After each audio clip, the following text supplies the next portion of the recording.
Hi guys, Candace here. Welcome back to the channel. Today's video is going to be about my student loan debt journey. It has been a journey.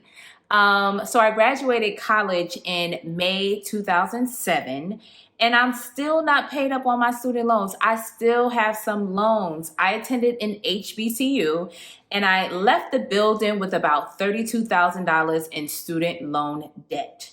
Now, we're not even going to talk about the interest because that's probably going to hurt my feelings, but just know I paid a whole lot over the course of these last few years. So, as I said, I left the building with $32,000 in student loan debt, and a lot of what could have been was alleviated through grants, scholarships, and my wise decision to move off campus in my sophomore year and stay off campus.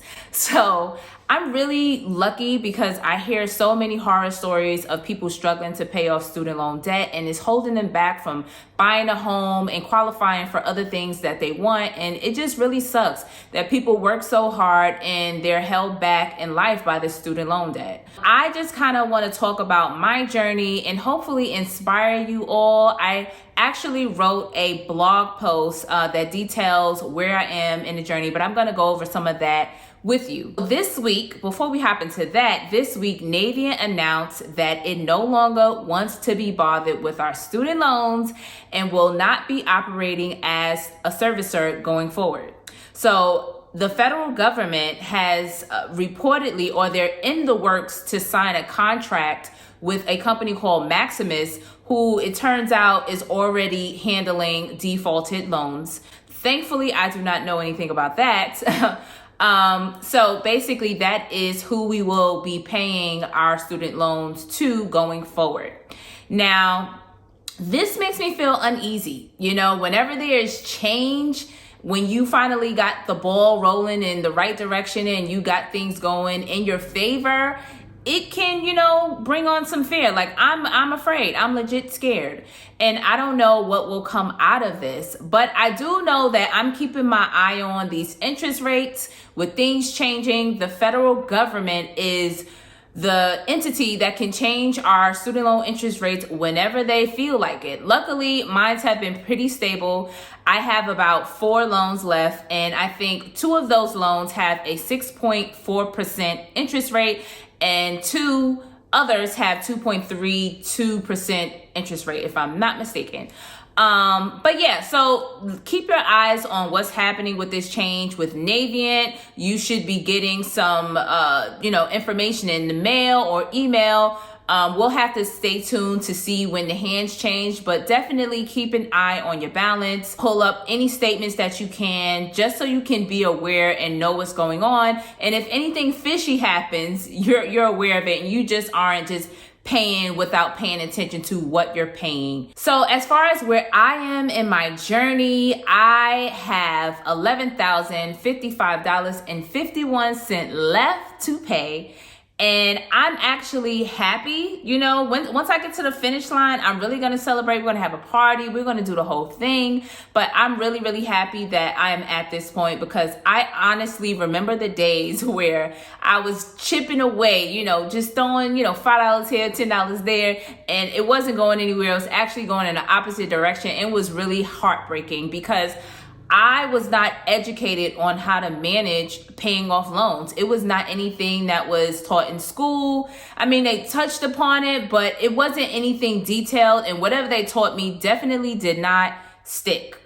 So I'm really happy that I'm almost at the finish line, and I'm going to celebrate that. I'm not there yet, but I've made a lot of progress over the years. So what really helped me is when I decided to move out of my parents' house when I was, I don't remember what the age was, but it was about 6 or 7 years after college.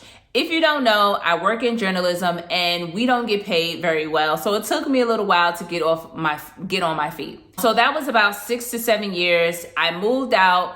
I actually got my first role with a salary that was livable in 2014, and I started throwing more money at my student loans. And I think the first time I did that, I was really shocked to see the change in my balance. And I said, okay, hold on, wait, this is something I can handle. I can manage this. From then on, I've been paying $600 to $800 per month on my student loans, which is just really devastating that I've been paying that much for so many years and I'm still not done. But anyway, we're almost there. We're almost at the finish line. What I've also been doing is applying the debt snowball payoff method to my loans. And that helped me so much. That changed the game. It just really helped me to organize and to be able to see the light at the end of the tunnel. Because sometimes when you have these loans, you're overwhelmed. And I know people who have, 12 to 15 loans. That is crazy. But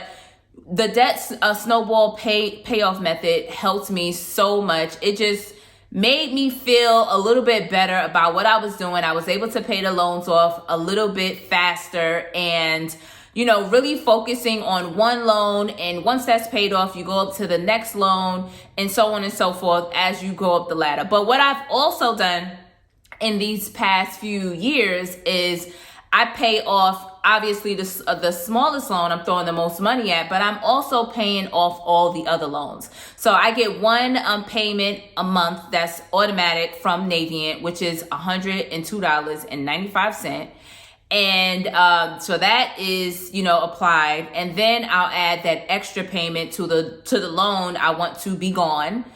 And then I'll do, small incremental payments throughout the month. I've actually sent Navient $2.40 for one loan, just so I can say I paid it. And I'll just keep doing that. And I've been doing it and it's been working for me. I've been able to pretty much consider that a bill every month, even though my payment is only $102. So yeah, that's pretty much my payoff strategy. And I just feel like if you're struggling with your student loans, you need to just sit down with yourself, write down all of your bills and expenses, and figure out how you can prioritize that. Because if it's causing you stress, if it's causing you heartache, then you need to figure out a way to get rid of it fast. And I know this is not possible for everyone, but even if you have like dozens of loans, figure out how to get rid of one. Set a goal. This quarter, I want to eliminate this loan. And if you do it, celebrate yourself. Be happy, because that's an achievement and an accomplishment in my eyes. It won't always be easy, but just keep going and know that you'll get to where you got to go at the end of the day. Okay. Thank you guys so much for tuning in. Please check out some of my recent videos. You can subscribe and of course, like the video, and I will talk to you guys soon. Bye.